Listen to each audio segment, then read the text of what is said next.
अब हम पढ़ेंगे एब्सॉर्प्शन के बारे में, अवशोषण के बारे में। ठीक है, एब्सॉर्प्शन क्या होता है? देखिए, एब्सॉर्प्शन एक ऐसा प्रोसेस होता है जिसमें किसी पदार्थ के सतह, जैसे मान लीजिए ये पदार्थ है, ठीक है, तो इस पदार्थ के सतह मतलब सरफेस के ऊपर से होते हुए उसके अंदर वाले भाग में क्या होता है? प्रवेश कर जाता है। सिंपल में समझिए, मतलब एब्सॉर्प्शन वैसा प्रोसेस होता है जिसमें उसके पदार्थ के सरफेस से होते हुए, मतलब सब ये पदार्थ है, मान लीजिए इसको हम पदार्थ मान लेते हैं, तो ये उसके ऊपरी भाग क्या हुआ? सरफेस हुआ। इस सरफेस से होते हुए, मतलब ये मान लीजिए दूसरा कोई पदार्थ है, ठीक है, तो ये इस पदार्थ के सरफेस से होते हुए उसके अंदर वाले भाग में भी क्या होगा? प्रवेश कर जाएगा।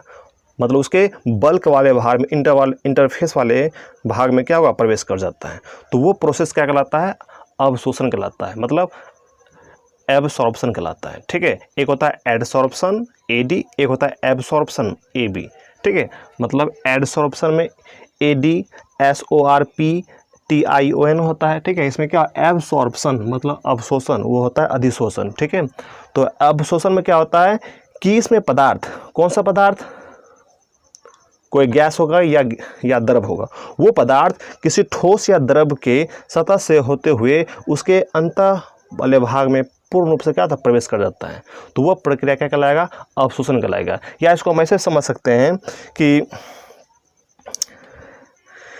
जब कोई एडसोर्बेंट के सतह से होते हुए उसके बल्क वाले भाग में, उसके अंत वाले भाग में प्रवेश कर जाता है, तो वह प्रोसेस क्या कहलाएगा?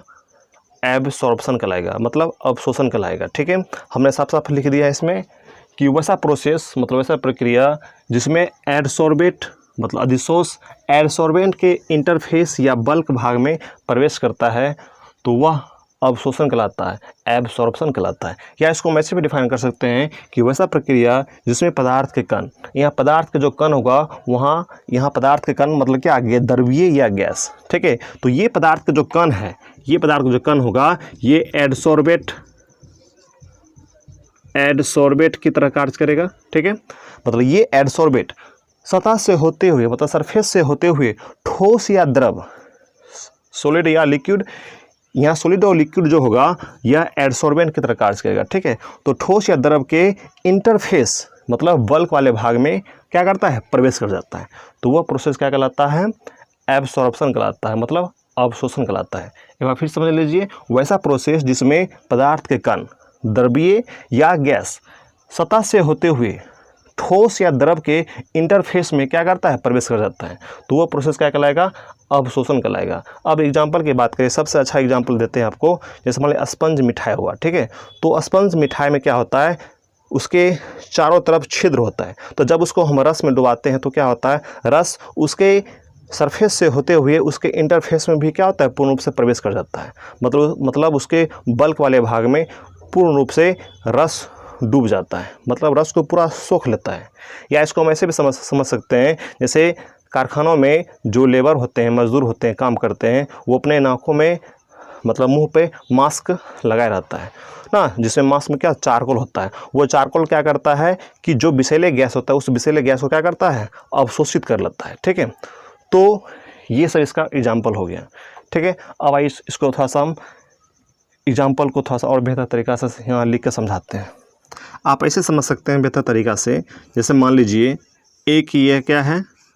ठोस है। ठीक है, या हम द्रव मान लेते हैं, हमने यहाँ लिख देते हैं सॉलिड या लिक्विड। ठीक है, अब एक कोई पार्टिकल है, सपोज मान लीजिए ये पार्टिकल लिक्विड है या गैस है, तो ये पार्टिकल क्या होगा? इस ठोस या द्रव के सतह से, ये इसका ऊपरी भाग क्या होगा? सतह होगा। इस सतह से होते हुए इसके अंत वाले भाग में भी क्या होगा? प्रवेश कर जाएगा। तो ये प्रोसेस क्या कहलाता है? अवशोषण कहलाता है, मतलब एब्सॉर्प्शन कहलाता है। लेकिन एडसॉर्प्शन में आप पढ़े थे, जैसे मान लीजिए कोई पदार्थ है, तो पदार्थ के सतह पर ही, इसके सरफेस पर ही कोई पार्टिकल क्या होता है? सिर्फ सांद्रित रहता है, एकत्रित रहता है, ना कि इसके अंदर वाले भाग में प्रवेश कर पाता है। लेकिन एब्सॉर्प्शन में क्या होता है? उसके ऊपरी वाले भाग से होते हुए उसके आंतरिक वाले भाग में भी क्या होता है? पूर्ण रूप से प्रवेश कर जाता है। ठीक है, तो ये जो पार्टिकल जो है लिक्विड या गैस, ठीक है, ये यहाँ एडसोर्बेट होता है, और ये जो पदार्थ है मतलब ये जो सॉलिड या लिक्विड है वह एडसोर्बेंट होता है। ठीक है, तो ये एडसोर्बेट जो पार्टिकल होता है मतलब लिक्विड या गैस, वह एडसोर्बेंट के सतह सरफेस से होते हुए उसके पूरा अंतःस्थ भाग में मतलब कि पूरे इंटरफेस में बल्क वाले भाग में पूर्ण रूप से क्या होता है, ये प्रवेश कर जाता है। ठीक है, तो यही प्रोसेस क्या कहलाता है, एब्सॉर्प्शन कहलाता है। ठीक है, हमने एग्जाम्पल को बोर्ड पे लिख दिया है। देखिए CO2 गैस का जल द्वारा अवशोषण। देखिए यहाँ ये एक बर्तन हो गया, मान लीजिए कांच का बर्तन है या प्लास्टिक का बर्तन है। ठीक है, इसमें हमने क्या किया, वाटर लिया। क्या लिया, वाटर, जल। ठीक है, अब जल में जब हम CO2 गैस को हम हाई प्रेशर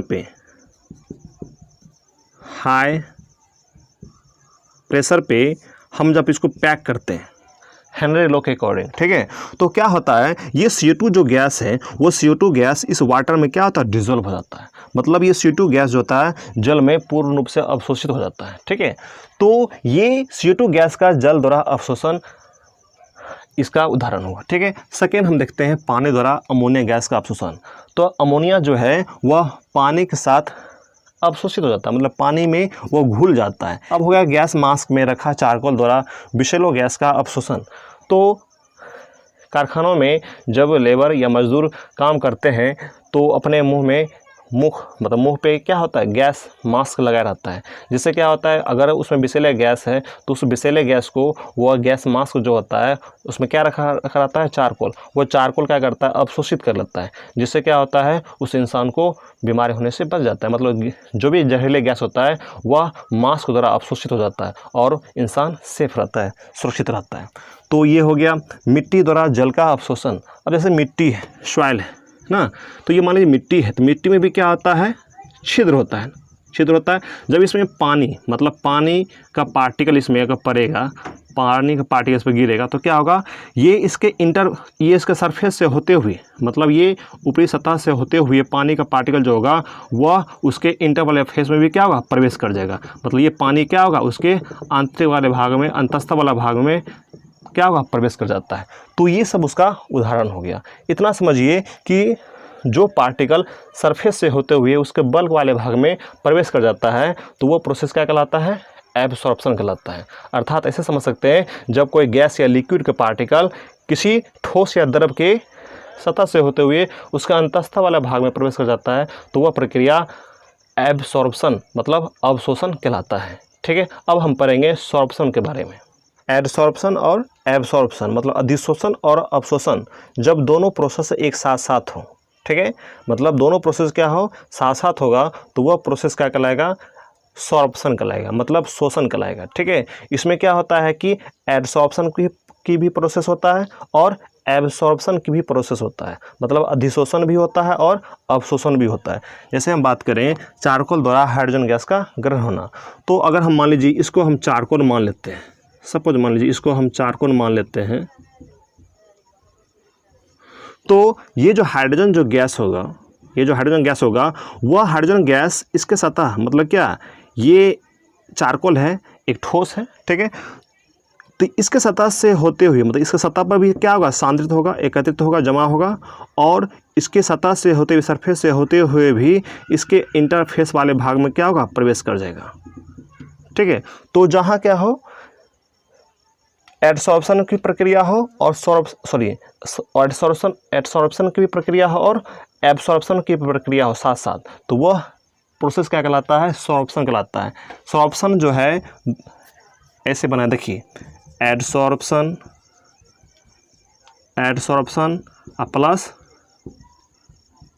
एब्सॉर्प्शन, तो क्या देख रहे हैं, दोनों में सॉर्प्शन है ना, कॉमन।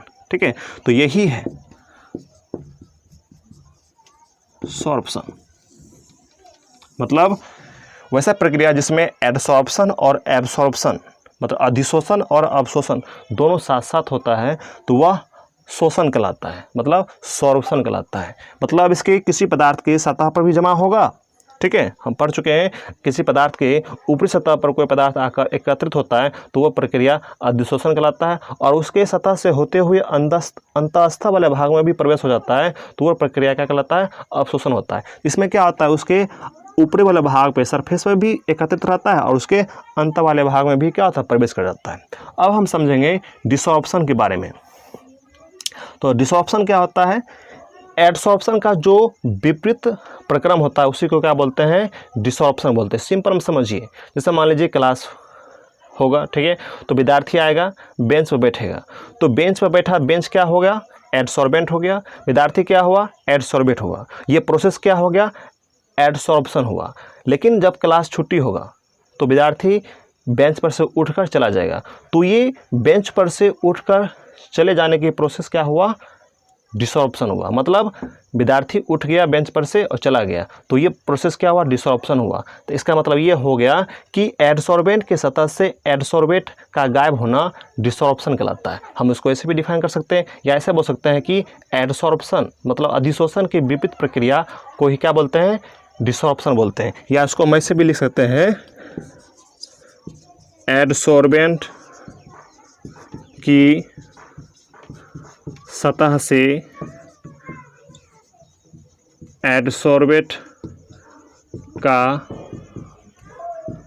गायब हो जाना डिसॉर्प्शन मतलब विशोषण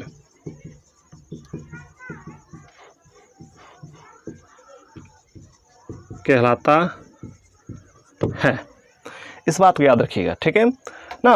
तो ये हो गया, डिसॉर्प्शन हो गया। सिंपल में समझिए कि जैसे मान लीजिए अभी हमने लिख दिया, इस बोर्ड पे हमने क्या किया, मार्कर से लिखा, तो ये बोर्ड हो गया क्या, एडसॉर्बेंट हो गया।